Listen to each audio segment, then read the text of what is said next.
దేవునికి స్తోత్రం. అందరికీ నా హృదయపూర్వక వందనాలు. Praise the lord. దేవుడు మిమ్మల్ని మీ కుటుంబాలను దీవించి ఆశించును గాక. ఈరోజు దేవుడి కోసం ఇస్తున్నటువంటి అద్భుతమైన వాక్యం 1 సమూయేలు గ్రంథము 12వ అధ్యాయం 22వ వచనము.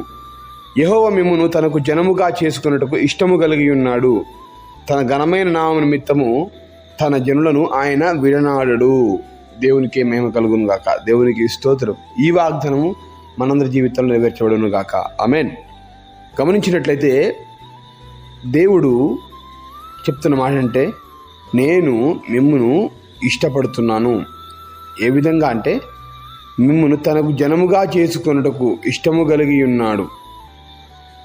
తన ఘనమైన యెహోవా నామము నిమిత్తము తన జనులను ఆయన విడనాడేవాడు కాదు.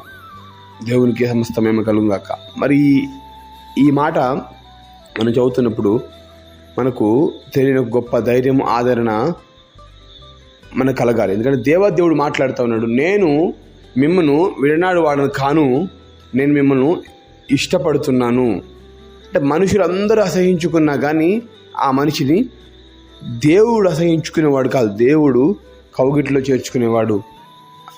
కుష్ఠరోగం వచ్చిన వ్యక్తి అందరూ ఆ వ్యక్తిని అసహించుకుంటారు. అందరూ కూడా ఒక్కరు కూడా ఆయన ముట్టుకోవడానికి ఇష్టపడరు. కానీ దేవుడు ఏం చేశాడు, ఆయన దగ్గరికి వెళ్ళి ఆయనను ముట్టి తాకి ఆయన రోగాన్ని తొలగింపజేశాడు.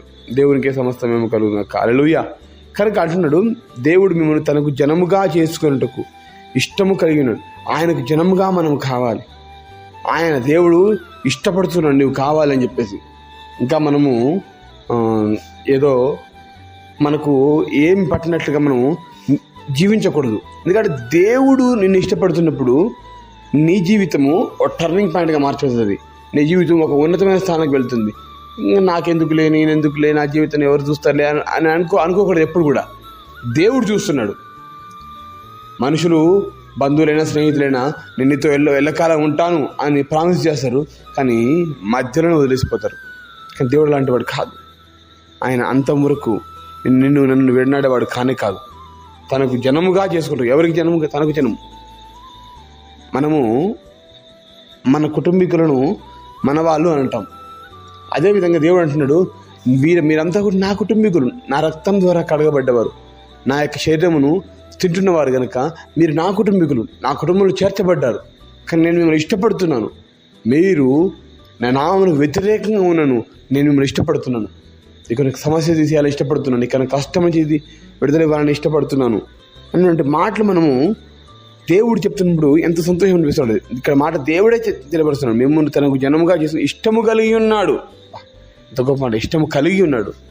ఇష్టమే ఏదో అన్నట్టుగా చెప్పట్లేదు, ఇష్టం కలిగి ఉన్నాడు. అంత ప్రేమమయుడు నా దేవుడు నాతో మాట్లాడుతున్నాడు. నిజంగా నీకున్న కష్టంలో నీతో ఎవరు మాట్లాడకపోవచ్చు, నీకున్న బాధలో ఎవరు నీతో మాట్లాడకపోవచ్చు, నీకున్న సమస్యలు బట్టి ఎవరు నీతో మాట్లాడకపోవచ్చు, నీ ఒంటరితనము, నీ పోరాటాలు, ఆ యొక్క అనారోగ్యం బట్టి నీతో ఎవరు మాట్లాడకపోవచ్చు, నీ దగ్గర డబ్బు లేకపోవడం బట్టి నీతో ఎవరు మాట్లాడకపోవచ్చు. కానీ దేవుడు చెప్తున్నాడు, నేను మిమ్మల్ని ఇష్టపడుతున్నాను. మనుషులు అసహించుకున్నా కానీ నేను మిమ్మల్ని ఇష్టపడుతున్నాను. నేను మీకు శత్రువుల ఎదుట భోజనం సిద్ధపరుస్తాను. దేవునికి సమస్త మహిమ కలుగును గాక. ఆమేన్. కనుక ఇటువంటి మాట మనము విన్న తర్వాత కూడా నన్ను ఎవరు ఇష్టపడతారు, ఎవరు ఇష్టపడరు, నేను ఒక ఒంటరిని, అనాథను, దిక్కులేని పక్షిని, నాకు ఎవరున్నారు అన్నట్టుగా అనుకోకూడదు. దేవుడు నిన్ను తనకు జనముగా చేసుకునే ఇష్టపడుతున్నాడు. ఆయన ఇష్టము కలిగి ఉన్నాడు. ఆయన ఇష్టాన్ని దేవుడు ఎంతగా ప్రేమమయుడై ఎంత ఇష్టపడ్డాడండి. నిన్ను రక్షించిన కొరకు ఆయన కల్వరిశిలువలో బలియాగం అయ్యాడు. ఎంత గొప్ప ప్రేమ అది. నిన్ను రక్షించిన కొరకు ఆయన ప్రాణం అర్పించాడు. ఎంత విలువ కలిగిన మాటలవి. కనుక దేవుడు నీ జీవితంలో నీకు కష్టం తీసివేయాలని ఇష్టపడుతున్నాడు. నీకు నన్ను బాధ తీసేయాలని ఇష్టపడుతున్నాడు. నీకు సమస్య తీసేయాలని ఇష్టపడుతున్నాడు. దేవునికి సమస్య మేము కలిగాక. శిష్యులందరూ పడవలో వెళ్తున్నప్పుడు గాలి తుఫాన్లో అక్కడ కొట్టబడుతున్నప్పుడు యేసు దేవుడు నీళ్ళ మీద నడుచుకుంటూ వస్తాడు.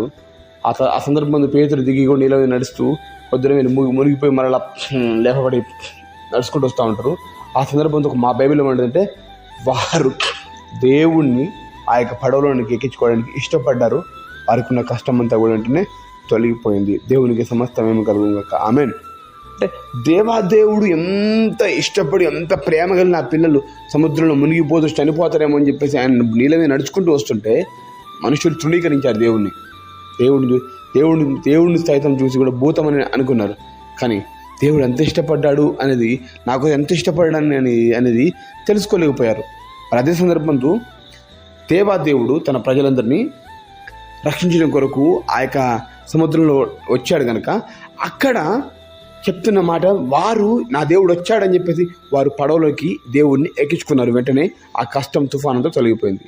కనుక ఈ మాట వింటున్న ప్రియ దేవుని బిడ్డ, మనల్ని ఇష్టపడిన దేవుడిని మనం ఇష్టపడదాం, అప్పుడు మనకున్న కష్టము తొలగిపోతుంది.